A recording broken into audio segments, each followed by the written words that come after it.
Hola amigos, ¿cómo están? Buenas noches. Les saluda Jorge Ruiz. Bienvenidos al programa La Voz Pública.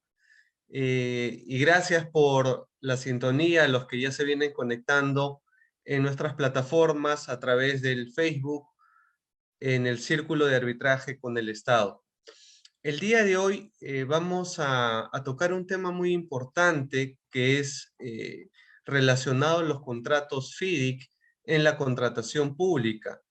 Nos está acompañando el día de hoy Sharon Grados, quien es abogada titulada por la Universidad Nacional Federico Villarreal, con estudios y maestría en la Universidad Nacional Mayor de San Marcos, cuenta con posgrado en la Universidad de San, en la especialidad de contrataciones, concesiones.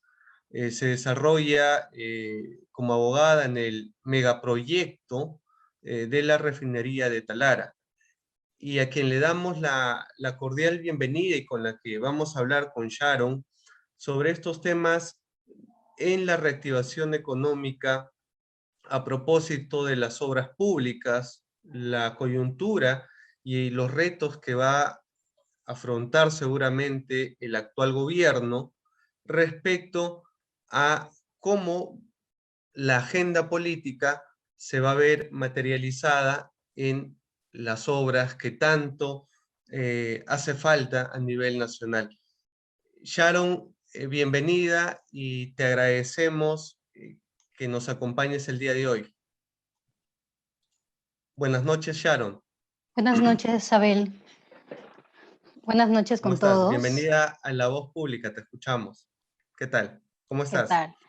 Sí, todo bien. Muchas gracias. Espero que también todos por su Ay, casa estén bien, a pesar y de la coyuntura sobre política. todo en esta coyuntura política que varias sorpresas nos ha traído.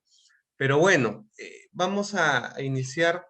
Varios amigos se deben estar preguntando qué son los contratos FIDIC, cómo se regulan, para qué sirven, cuál es la finalidad. ¿Esto está en el marco de la Ley de Contrataciones del Estado o son contratos que tienen un régimen especial? ¿Podrías explicarnos un poco cuál es la regulación al respecto? Sí, claro. En primer lugar, quiero darle gracias al CAE por permitirme estar aquí esta noche compartiendo estos temas de interés y que me apasionan mucho porque son los que veo en la práctica, en el día a día. Entonces, para contestar tu primera pregunta y a modo de introducción, eh, a ver, a nivel internacional, el sector de la construcción es muy dinámico y esto trajo consigo una preocupación en el mercado por regular las prácticas y los usos de la industria. Es así que internacionalmente empieza un proceso de estandarización de los contratos en formas contractuales de contratos de construcción, unificando criterios y globalizando expresiones. Estas formas de contratos internacionales de construcción lo que buscan es reducir costos de transacción en un mercado cada vez más activo, global y demandante. Entonces, cuando hablamos de las formas contractuales de contratos de construcción, no solamente estamos hablando del FIDIC, sino que existen distintas formas de contratos internacionales de construcción. Por ejemplo, tenemos al NEC, al ENA, al FSI-1, al JCT, al IC, etc. Y lo que buscan estas diversas modalidades contractuales es que se tenga una asignación de riesgos establecidas de acuerdo a la naturaleza del proyecto, que se tenga también un rol ya preestablecido de las obligaciones y derechos de las partes, se tenga una gestión en la gestión y en la solución de los reclamos, en la prevención de las disputas. Y así como el mercado internacional va avanzando, pues los contratos también van avanzando.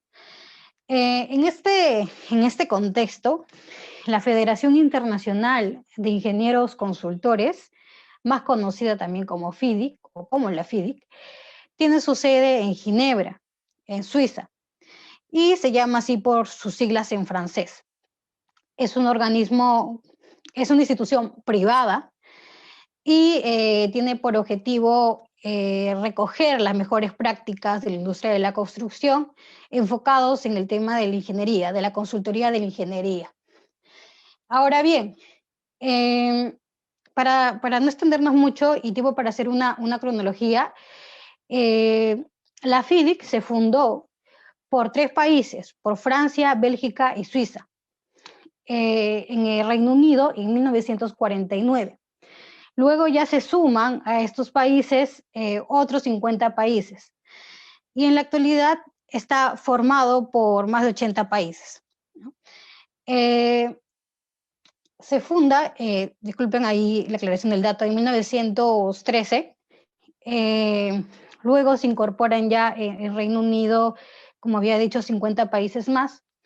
Y en 1957 sale la primera edición del Libro Rojo. Y aquí, para hacer una introducción, el FIDIC está compuesto por una serie de libros de colores, distintos colores. Entonces, la familia de los libros FIDIC está compuesta por el libro rojo, por el libro plateado y por el libro amarillo. Y su primera versión sale en 1999, también denominada como el Rainbow Suite, por sus colores rojo, amarillo, plata y verde. En el 2005, el Banco Mundial adapta el libro rojo a una versión que es el libro rosa, pero solamente para los contratos que son, que son licitados y adjudicados bajo las reglas de licitación del Banco Mundial. Luego ya sale el libro blanco, en el 2008 sale el libro de oro. El libro de oro es netamente para proyectos de diseño, construcción y operación. Pero para hacer como que una introducción, cada color corresponde a una naturaleza específica de cada proyecto. Ya finalmente, para ya como que no hacerlo muy extenso, en el 2017 han salido nuevas versiones de contratos FIDIC, en nuevas versiones de la familia de contratos FIDIC, el libro rojo, nueva versión del libro amarillo y nueva versión del libro plata. Y después del 2017 han salido también nuevos modelos de contrato FIDIC para distintos tipos de proyecto, por ejemplo, como las obras que requieren dragado, que es el libro azul, y las obras que requieren construcción pero bajo suelo, ¿no? Que es el libro el Esmeralda. Entonces, eso para hacer una introducción a qué son los contratos FIDIC, ¿no? De dónde provienen. Y si bien es cierto, provienen sí de Suiza, pero como recogen las mejores prácticas internacionales a nivel de la industria de la construcción, la mayoría de estas prácticas provienen del Common Law. Entonces, si bien es cierto, provienen de Suiza, pero recogen prácticas del Common Law. Y ahí está el desafío, ¿no? Adaptar estas prácticas del Common Law a nuestro sistema, que es al sistema peruano, ¿no? Que pertenece al Civil Law y en este caso al tema de las contrataciones públicas. Interesante, Sharon, este contexto donde nos ubicas, porque esto es una novedad para nuestro país, hablar de contratos FIC y sobre todo en coyunturas donde proyectos de infraestructura son importantes para nuestro país. Y a propósito de eso, ¿cuál es la filosofía de este contrato? ¿Esto se utiliza para cualquier tipo de obra, para cualquier proyecto de infraestructura o tiene algunas características? Sí. A ver, primero voy a hacer una distinción de cuáles son los objetivos fundamentales y comunes de todos estos tipos de contratos. Y luego, como hemos dicho, cada color de FIDIC se utiliza para cada tipo de proyecto de infraestructura. Responde a una naturaleza específica, a qué tipo de proyecto voy a suscribir el contrato, qué tipo de proyecto voy a regular, ¿no? Entonces, en primer lugar, el tema de los principios fundamentales a los contratos FIDIC, cuál es la filosofía, es que son contratos que son redactados por ingenieros con experiencia en diseño y construcción. Tiene como objetivo homogeneizar el lenguaje y contenido, porque como ya habíamos dicho, son contratos que recogen las mejores prácticas a nivel internacional. Lo que también busca este tipo de contratos es que se clarifique cuáles son las funciones, las obligaciones y los derechos de las partes. Cuando nosotros podemos revisar los contratos FIDIC, tienen una estructura en sus cláusulas generales que después ya de hacer como que una introducción entra netamente a cuáles son las funciones de cada parte, ¿no? A las funciones del propietario, que en este caso sería la entidad, a las funciones del contratista y a las funciones del ingeniero, que como vamos a ver, esta es una figura que se regula propiamente en el Common Law y que muchos a veces asimilan a la figura del supervisor, pero realmente no es igual, no es igual. Pero sí es una figura netamente del Common Law y de los contratos FIDIC. Entonces, el objetivo del FIDIC es mejorar y fortalecer la aplicación de estas formas de contrato en todas las jurisdicciones y en todas las situaciones. Sin embargo, hay que tener mucho cuidado cómo conviven con las normas nacionales, ¿no? En este caso, con las normas locales también. Y bueno, a ver, y ahora entramos netamente a la filosofía de cada contrato.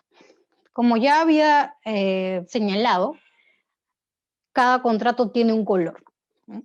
Empezando por el libro rojo. El libro rojo es el libro más utilizado porque regula las condiciones de contrato de construcción. Netamente cuando estamos ante un proyecto que el objeto contractual es la construcción. Entonces, el diseño ya lo realiza el propietario. En este caso, si lo asimilamos a un contrato de obra pública, sería la entidad.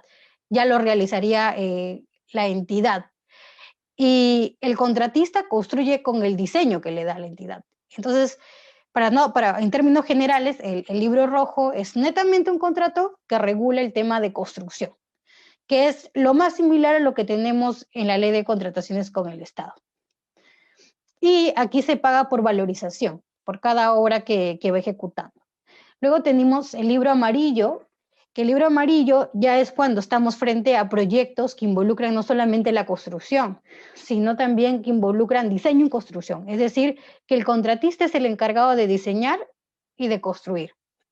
Pero el libro amarillo es específicamente para proyectos de instalaciones de plantas eléctricas y o mecánicas, para edificación, para obra civil, ¿no? Que son diseñados por el contratista.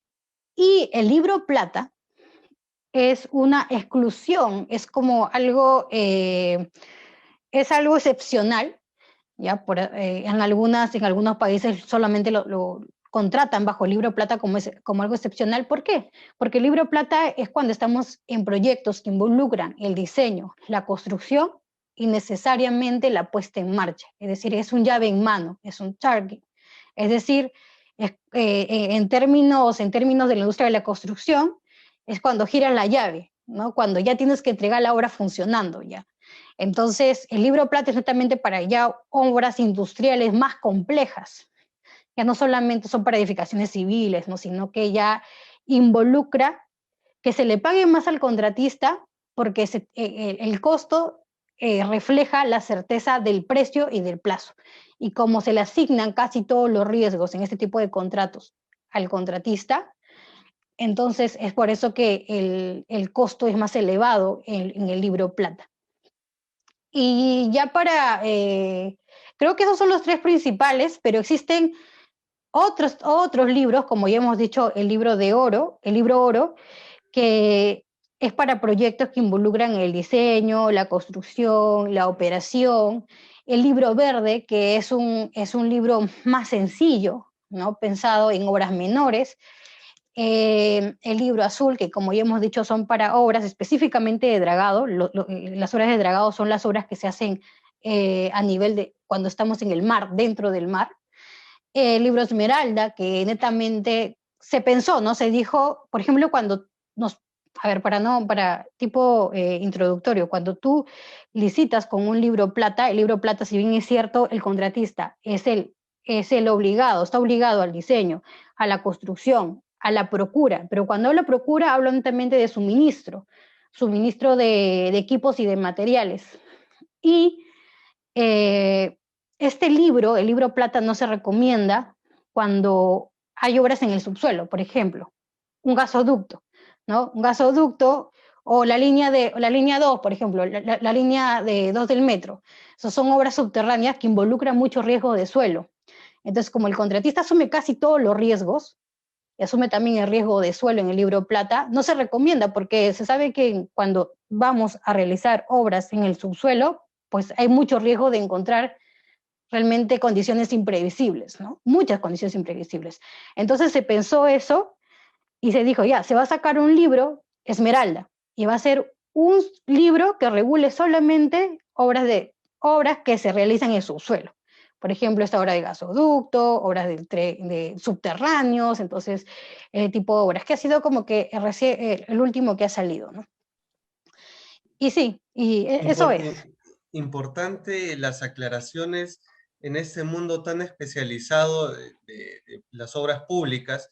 Y a propósito de esto, Sharon, ¿nos puedes comentar qué experiencias tiene nuestro país en la aplicación de los contratos FIDIC? ¿Tenemos proyectos o todavía hay algunas inversiones tal vez que nos podrías ir comentando? Sí, para responder a esta pregunta me gustaría dividirlo en dos etapas, yo creo. Hay una etapa que es una etapa en la que, si bien es cierto, se han ido aplicando estos contratos, estas formas de contratos internacionales, específicamente los FIDIC, no fueron notorios. Todavía como que se fueron aplicando, pero no eran tan notorios. Pero sí se aplicaban. Y una segunda etapa en la que cobran mayor visibilidad, mayor notoriedad. Entonces, la primera etapa data ya de la década de los 80. O sea, estos contratos se vienen aplicando a nivel nacional pues ya desde hace muchos años, ¿no? Solamente que ahora están como que en boga, ¿no? Y como que todos hablan del NEC, del FIDIC, por estas nuevas modificaciones o introducciones a la contratación pública, pero ya como que data de hace muchos años atrás, de la década de los 80. Y siendo por primera vez que se aplicó en el Perú, a través del proyecto especial Chira Piura, que es uno de los proyectos más importantes de irrigación y drenaje en el Perú. En este tipo de proyectos se suscribió un contrato que estaba inspirado en el Libro Rojo, ya que era solamente para la construcción de este proyecto.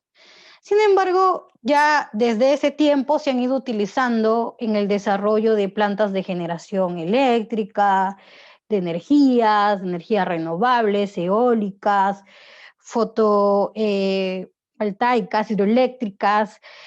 Un ejemplo de esto es que el Ministerio de Construcción, de Vivienda, Construcción y Saneamiento ha aplicado este contrato FIDIC para proyectos de agua potable, para proyectos de saneamiento, ¿no? Cuando hace como que una modernización, digamos, ¿no? de su sistema de agua potable.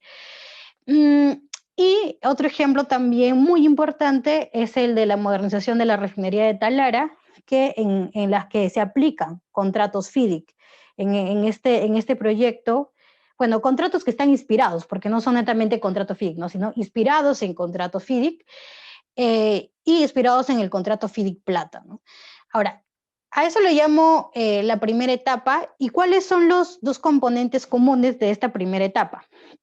Que los contratos, por ejemplo, suscritos que hemos mencionado, de Proyecto Chira, el de todo lo que es, por ejemplo, el del Ministerio de Vivienda, Construcción y Saneamiento, son contratos suscritos como resultado de los requerimientos de instituciones financieras multilaterales, es decir, que han sido contratos con préstamos internacionales. Entonces, cuando se realizan los préstamos internacionales, lo que hace el Banco Mundial y otros bancos multilaterales, como por ejemplo el Banco Interamericano de Desarrollo, o también está, por ejemplo, el JICA o el JIVIC, ¿no? Lo que piden como normas internas es que se liciten y se adjudiquen a través de estas formas de contratos internacionales. Entonces, bajo ese contexto es que se ha suscrito para estos proyectos de contratación pública los contratos FIDIC, ¿no? En el contexto de préstamos internacionales con instituciones financieras multilaterales. Y ya en el segundo grupo que hablo del tema, por ejemplo, de los contratos FIDIC que están inspirados en el libro Plata, ¿no? Para la modernización de la refinería de Talara, estos son regímenes especiales. Entonces, ambos casos, el primer caso es un caso que está exceptuado de la aplicación de la norma de contratación pública, que como cuando revisamos la norma de contratación pública, pues encontramos en los primeros artículos que se iban modificando a lo largo de todas las modificatorias de la ley de contrataciones, que hay regímenes de excepción, ¿no? Que están exceptuados de la aplicación de la ley de contratación con el Estado y su reglamento. Entonces, en eso encontramos cuando hay préstamos internacionales, cuando están financiados por organismos multilaterales. Entonces, estos tipos de contratos están exceptuados. Y cuando, por ejemplo, estamos frente a regímenes excepcionales, como por ejemplo ese régimen de Petroperú, ¿no? En este caso para la modernización de la refinería de Talara. Entonces, en este primer grupo, ambos contratos o ambos tipos de contratos pues están exceptuados de la aplicación de la ley de contrataciones con el Estado. Ahora, cuando yo hablo de la segunda etapa es cuando como que ha sido más notorio, ¿no? Ha sido más notorio la aplicación de estos tipos de formas de contratos internacionales. Y aquí lo primero es que en el 2018, con la publicación del Decreto Supremo 344 del Reglamento de la Ley de Contrataciones, se introdujo en el artículo 212.2 de reglamento que mediante directiva, o sea, primero se podía utilizar este tipo de formas de contratos internacionales y que mediante directiva se iba como que a regular, ¿no? Las disposiciones complementarias para que se puedan utilizar. Eso fue un primer paso, ¿no? Ya de reglamento propiamente. Si bien es cierto, ya siguen aplicando, pero querían como que darle mayor reforzamiento, ¿no? Y ya en enero del 2020, mediante decreto de urgencia número 2021-2020, se regula el tema de los proyectos especiales de inversión pública, más conocidos como los PIP, ¿no? Y en estos proyectos especiales de inversión pública se autoriza a estos proyectos de que puedan utilizar estas formas de contratos internacionales, ¿no? Cuando nosotros revisamos este decreto de urgencia, pues ahí te señalan, ¿no? Se pueden utilizar el FIDIC, se puede utilizar el NEC, el ENA, pero queda como que números abiertos, ¿no? Que se puede utilizar otros tipos de contratos internacionales. Entonces también eso fue como que un segundo paso en el cual le da más notoriedad, ¿no? Para que se pueda utilizar en la contratación pública este tipo de contratos, estas formas de contratos internacionales. Entonces así, cuando bajo este contexto se decide utilizar para el Aeropuerto Internacional de Chinchero en Cusco el FIDIC, ¿no? El FIDIC para el proyecto de remoción de tierras, el FIDIC libro rojo y amarillo. Y ya cuando ya es como que ya, ahí sí es digamos, cuando tiene más notoriedad, es cuando se implementa o cuando sale a relucir este tema de los contratos gobierno-gobierno, ¿no? Que ya estaba ya regulado en el artículo 5 de la ley 30225, ¿no? Que se podía como que reguló como un supuesto de excepción a la aplicación de la ley de contrataciones en su reglamento los contratos que realizara el Estado peruano con otro Estado, que estábamos hablando del contrato gobierno-gobierno. Entonces, ya en el reglamento se introdujo en su disposición 21ª que estos tipos de contratos que se realizaban entre Estados, ¿no? En el marco, pues en el marco de este tipo de contratación, ya adicionalmente a todas las disposiciones que tenía, como la utilización del BIM, la utilización de una oficina de control de proyectos como la PMO, ¿no? También se implementaba de que se podían utilizar este tipo de formas de contratos internacionales. Y es ahí cuando se utiliza el NEC, ¿no? Ahorita como que el NEC es el más conocido, pero no solamente, por eso, y esta es una aclaración, ¿no? Que cuando hablamos de contrato gobierno-gobierno, no solamente estamos hablando del NEC, sino hablamos de las formas de contratos internacionales de construcción, porque bajo esta capa, digamos, ¿no? Del contrato gobierno-gobierno, se pueden suscribir distintas formas de contratos internacionales de construcción, que sí, si bien ha sido el más sonado el NEC, pero también se puede licitar, ¿no? O se puede utilizar un FIDI, se puede utilizar otro tipo de contratos internacionales de construcción, lo que las entidades, ¿no? Consideren más conveniente para su tipo de proyecto. Un ejemplo de esto es que en el marco del contrato de gobierno-gobierno tenemos que se ha suscrito para el proyecto de los hospitales Antonio Lorena de Cusco y Sergio Bernales de Lima, dentro del acuerdo intergubernamental entre Francia y Perú, un contrato FIDIC, ¿no? El tipo de contrato, si bien es cierto, el acuerdo gobierno-gobierno es entre Perú y Francia, ¿no? Y el consorcio EGIS es el que interviene en representación del Estado francés. El contrato que se ha suscrito entre el PRONIS, que es la entidad, y el contratista, pues es un contrato FIDIC, es un contrato FIDIC Plata. Entonces, si bien es cierto, el acuerdo gobierno-gobierno para la asistencia técnica es entre el gobierno peruano y el gobierno francés, representado por EGIS, EGIS puede contratar, ¿no? A los contratistas y ya lo ha hecho, ¿no? Que van a suscribir el contrato FIDIC Plata, o que ya suscribieron el contrato FIDIC Plata con PRONIS, que es la entidad, ¿no? Como tal. Entonces, eso más o menos para tener como que cómo se ha ido aplicando. Interesante, Uh -huh. Sharon, todo lo que nos estás explicando.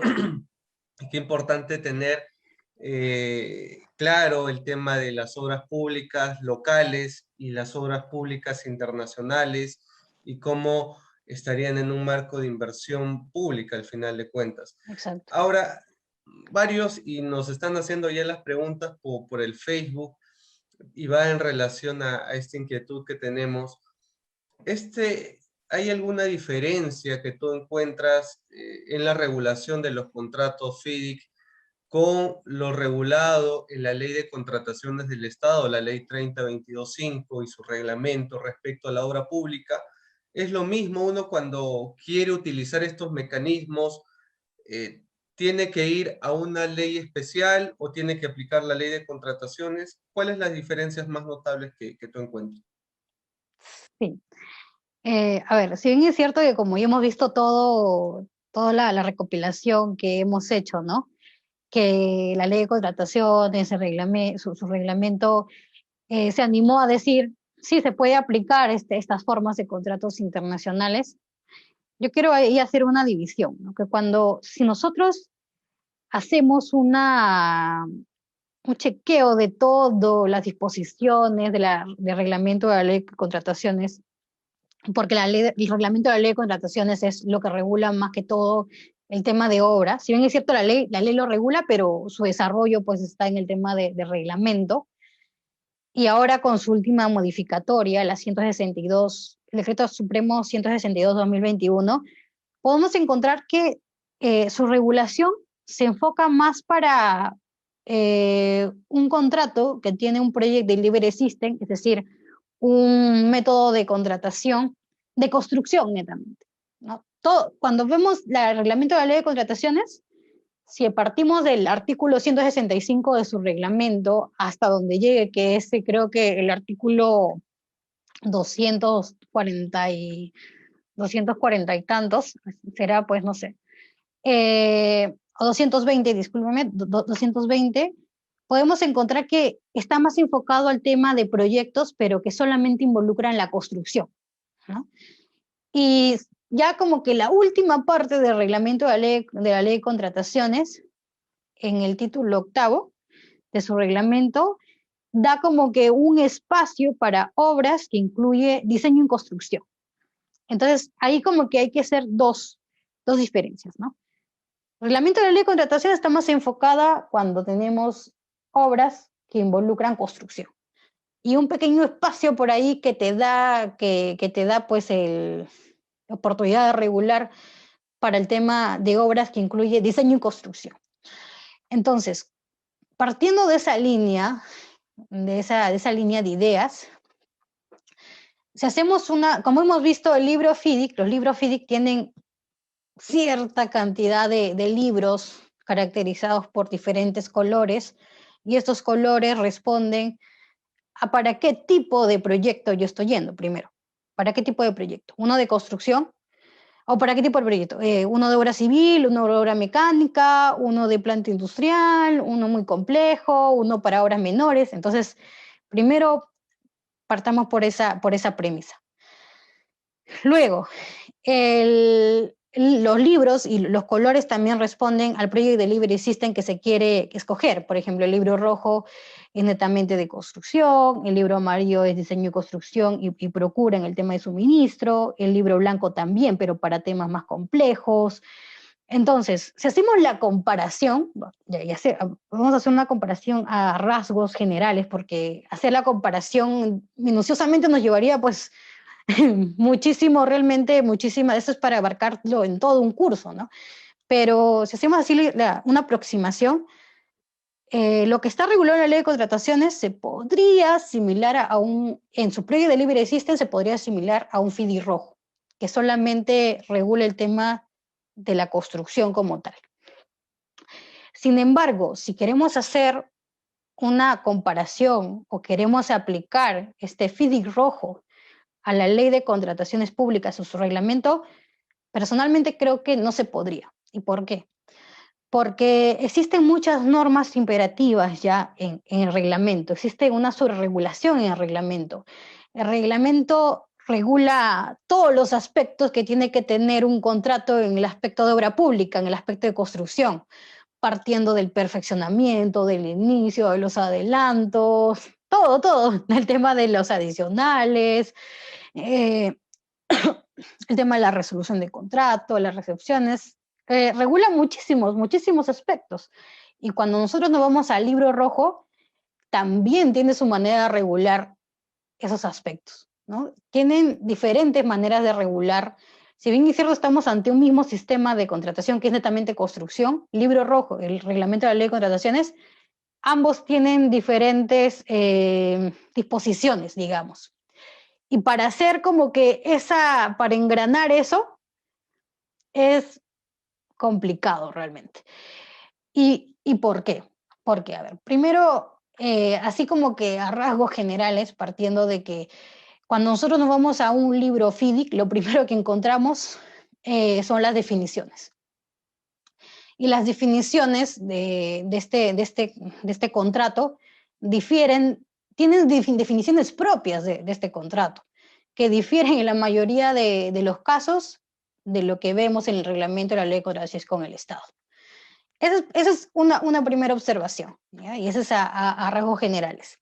Otra observación, y ya como que una muy importante también, es que tiene la cláusula de acuerdo total, que quiere decir que es muy usual en este tipo de contratos del common law, que todas las disposiciones, que solamente prevalece lo que está en el contrato. ¿Okay? Por ejemplo, nosotros vemos en un contrato de obra pública que te dice, ¿no? Este contrato está compuesto por el cuerpo del contrato, por las consultas, por las bases integradas, ¿no? Y te da todo un rango de prelación. En cambio, en la cláusula de acuerdo total lo que hace es prevalecer el propio contrato FIDIC. Como hemos visto, tiene sus propios términos. Por ejemplo, en el contrato, en el reglamento de la ley de contrataciones podemos ver una clase de adelantos, ¿no? Adelantos por materiales, adelantos directos. Para el contrato FIDIC, netamente es adelanto. Y ya, y acabó ahí. No hay cuaderno de obra. En el reglamento de la ley de contrataciones existe un cuaderno de obra, ¿no? Y es una obligación. Y hay muchas figuras que provienen netamente del common law, por ejemplo, los daños liquidados, que no es igual a una cláusula penal. Entonces ahí también mucho cuidado cuando revisemos los libros y cuando diseñamos, ¿no? Contratos inspirados en libro FIDIC, hay que darse cuenta que algunas cláusulas tienen que estar alineadas con nuestro sistema nacional. Otra de las grandes diferencias es que el contrato FIDIC tiene su propia gestión de cambios. Es decir, tiene su cláusula 13, por ejemplo, de variaciones, que solamente regula temas de, si lo llamaríamos, si lo podríamos asemejar, adicionales serían, pero tiene un propio procedimiento, tiene su propio procedimiento, sus propios días, cómo se gestiona, es totalmente diferente al tema de la ley de con el Estado. Tiene sus propias cláusulas de gestión de reclamaciones, en la cláusula 20, ¿no? Reclamaciones, conflictos y conflictos. En cambio, en el reglamento de la ley de contrataciones encontramos que habla de ampliación de plazo y te enumeran como que todas las causales, ¿no? O sea, en el reglamento de la ley de contrataciones. En el contrato FIDIC, en su cláusula 8, tenemos ampliaciones de plazo, pero te regula más causales, ¿no? Que realmente están enmarcadas, pero es que tienen su propio procedimiento, tienen su propia forma de entender cuáles son estas causales. Entonces, asemejarlo realmente no, es muy, muy complicado. Y eso que estamos hablando del FIDIC solamente rojo, ¿ya? Y hay muchísimas otras figuras. Por ejemplo, la fuerza mayor que se llama riesgos excepcionales, que no es entendida como acá como la fuerza mayor, ¿no? Y es todo un trabajo para poder hacer como que el match, ¿no? Entonces, que tienen sus distintas figuras como la determinación y las instrucciones totalmente. Entonces, concluyendo, es totalmente distinto. Ahora, si es que queremos, nos vamos como que, eso solamente para construcción. Si nos vamos a esto de acá que es diseño y construcción, que el 212.2 que yo había como que señalado, que decía, ¿no?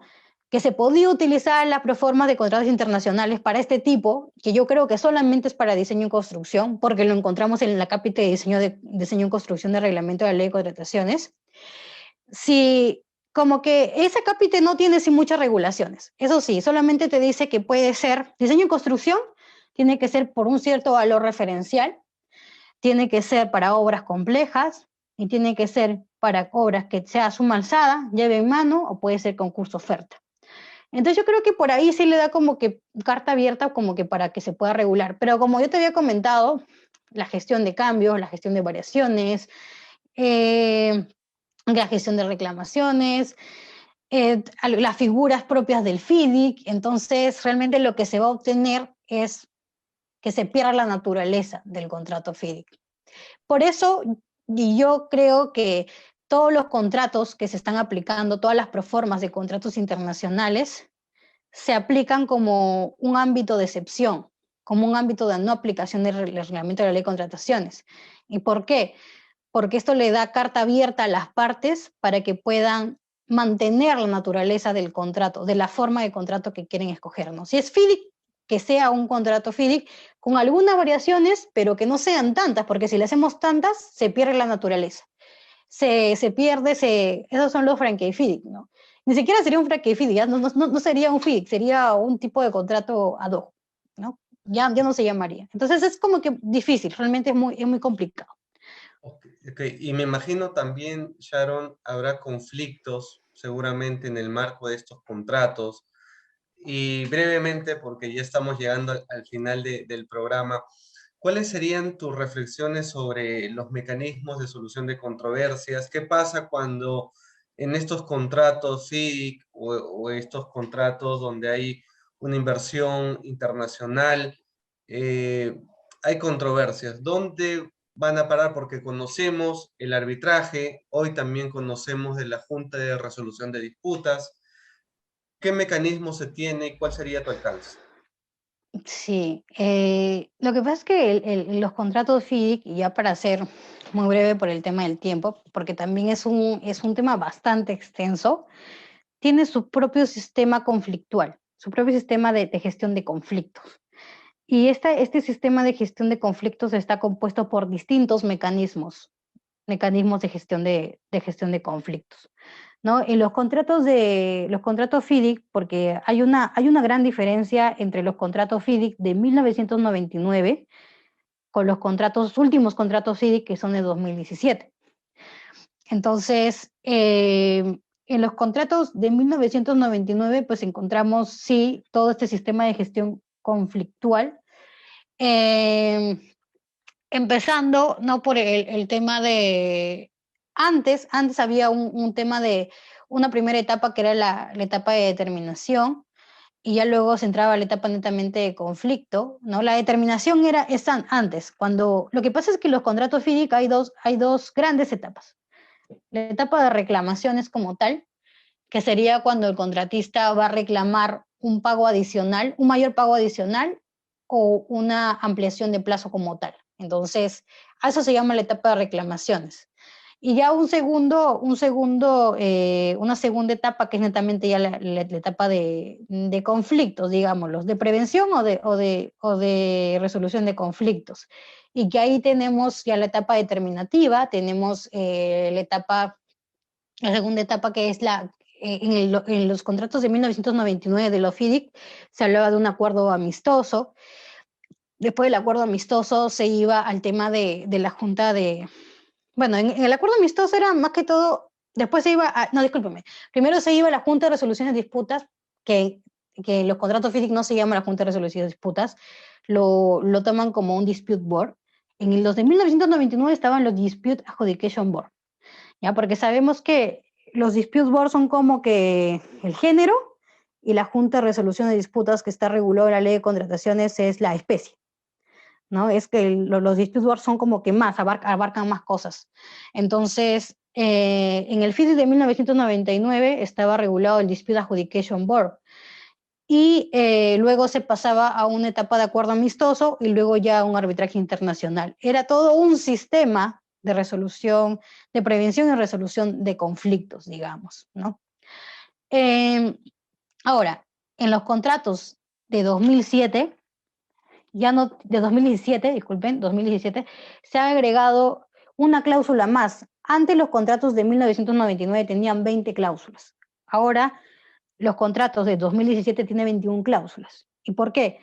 Porque en la cláusula 20, que antes la cláusula 20 era la que recogía todo el tema de las dos etapas que les había comentado, que era etapa de reclamaciones y etapas netamente ya de conflictos, de etapa conflictual. Ahora, la cláusula 20 de los contratos FIDIC de 2017 regulan reclamación netamente. Es específicamente para reclamaciones, cuando el contratista solicita un pago adicional o una ampliación de plazo. Y se desarrolla extensamente, ¿no? Porque habían varios problemas ahí con el tema de las cláusulas de reclamaciones.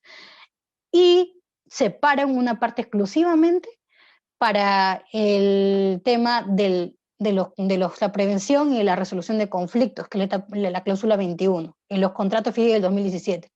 Y que ahí ya se regula todo este tema, la etapa determinativa, la etapa de los disputes. Ahora lo que se ha aumentado en el tema del FIDIC del 2017 es una A, ¿no? Antes era Dispute Adjudication Board, ¿no? De la adjudicación netamente era un dispute board, pero era decisorio. Ahora lo que se ha implementado es la otra A, que es el avoidance, que es la preventiva, ¿no? Porque si nosotros, ya para hablar netamente de un dispute board, lo que caracteriza al dispute board es la etapa preventiva, ¿no? Lo que se quiere es prevenir los conflictos. El dispute board no se entiende como un mecanismo de resolución, sino más que todo de prevención. Esa es su naturaleza. Entonces, siguiendo esa línea, ¿no?, del contexto internacional, es que los contratos FIDIC han como que colocado la otra, que es la de adjudication. ¿Y qué pasa? Pero ya para hacer un resumen, es todo un sistema de gestión de conflictos, digamos, de prevención y de gestión de conflictos, lo que regula los contratos FIDIC. Ahora, vamos al reglamento de la Ley de Contrataciones con el Estado. El reglamento de la Ley de Contrataciones con el Estado también tiene sus mecanismos de prevención y de resolución de conflictos. ¿no? Pero no tienen como que toda esta etapa de reclamaciones, como hemos visto, o sea, tienen distintos, es de distintas maneras, se regula de distintas maneras, ¿no? Pero vamos al tema conflictual ya, netamente de disputas, es que lo que regula es una junta de resolución de disputas, ¿no? Entendiéndose como una especie de los dispute board, que tienen sus peculiaridades, ¿no? Por ejemplo, que tiene el centro de adjudicadores, que a nivel internacional no se ha visto un centro de adjudicadores, sino en el reglamento lo encontramos. Y según la opinión de muchos expertos, es un buen paso que ha dado el Perú, ¿no? Al someter al implementar un centro de adjudicadores. Tiene ciertas peculiaridades realmente, o sea, no es, ahorita sería como que Claro. desarrollar, sí, sí, pero es como Estos que, temas ya da para un sí, próximo evento, seguramente, de cómo se sí, regula el tema sí, de los contratos FIC. Y ya para ir ya concluyendo, Sharon, antes de pedirte tus reflexiones, porque hay un escenario donde hemos escuchado ya inversionistas eh, estar en stand-by los proyectos que inclusive han sido adjudicados en el marco de la ley de contrataciones ante un poco el escenario político. Entonces, sobre eso, antes de pedirte algunas reflexiones sobre las obras públicas en nuestro país, quería hacer un anuncio respecto al sorteo que realizamos sobre el libro de la biblioteca del doctor Mario Castillo, el tercer Congreso de Contratación Pública y Arbitraje, para anunciar a los ganadores. Me dicen por interno que los ganadores son Elizabeth Alexandra Mancilla Vázquez, también Miguel Espíritu y la señorita Carmen Ponce Gutiérrez, quienes son los tres afortunados ganadores a los que vamos a contactar, o también nos pueden escribir al correo eventos@caeperú.com para que puedan recoger su libro de la biblioteca del doctor Mario Castillo Freire. Y bien, para cerrar ya el programa, Sharon, te escuchamos un poco el mensaje que seguramente muchos están esperando sobre las obras públicas. sí, bueno, como todos es de conocimiento público, pues la semana pasada ya tenemos como que un nuevo presidente electo. eh, y todo ese tema de las obras realmente de la incertidumbre política afecta el ámbito económico, afecta las inversiones. Esperemos realmente que, como señalan muchos especialistas, sea solamente un espacio de volatilidad, ¿no? Es decir, que no los inversionistas se retiren, ¿no? Sino que todavía como que vean si es que van a seguir, no van a seguir, de acuerdo a todo a todas las disposiciones que se van a implementar, ¿no? Pero lo que sí yo creo, y como ya he explicado aquí, estas formas de contratos internacionales no solamente se vienen aplicando de ahora, ¿no? Por los contratos gobierno-gobierno o por las nuevas implementaciones que se han ido realizando en las contrataciones públicas, sino que estos contratos, ya su implementación ha sido desde muchos años atrás, desde la década de los 80. Y yo creo que realmente, animosamente, se va a seguir aplicando así como un régimen de excepción, ¿no? Quizás y ojalá, ¿no? Con el ánimo muy positivo, que se sigan aplicando estos métodos como los contratos gobierno-gobierno, porque son mecanismos que realmente han incentivado como que se puedan como que contratar, ¿no?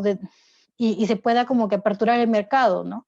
Se pueda tener una asistencia técnica de otro estado y estos tipos de contratos también sean más visibles, más notorios.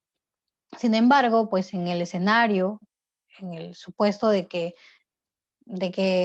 no se siga desarrollando este tipo de mecanismos como el G2G, pues yo creo que siempre va a haber una oportunidad para seguir aplicando las mejores prácticas que están contenidos en estas formas de contratos internacionales a través de regímenes de excepción, ¿no? Como se ha venido aplicando ya desde hace hace un tiempo, ¿no? Para lo que son los contratos para proyectos que son financiados, ¿no? O también con los regímenes especiales como por ejemplo el caso de Petroperú. Muchas Eso sería. gracias. Estuvimos con Sharon Grados y sobre todo recojo lo que tú bien has señalado. Esperemos que para cerrar estas brechas en infraestructura en nuestro país y sobre todo en provincia, el Estado también y la parte logística de todas las entidades utilicen nuevos mecanismos que puedan gestionar y viabilizar a corto plazo las obras públicas que tanto necesita nuestro país. Sobre esto vamos a seguir conversando, Sharon, así que te voy a invitar, seguramente te vamos a tener en un próximo evento o en una próxima entrevista acá en La Voz Pública. Y bueno, solamente ya despedirnos y a todos los amigos, el próximo domingo a las 7 p.m. nos encontramos en su programa dominical La Voz Pública. Sharon, buenas noches y gracias por acompañarnos. Buenas noches, muchas gracias a todos. Saludos.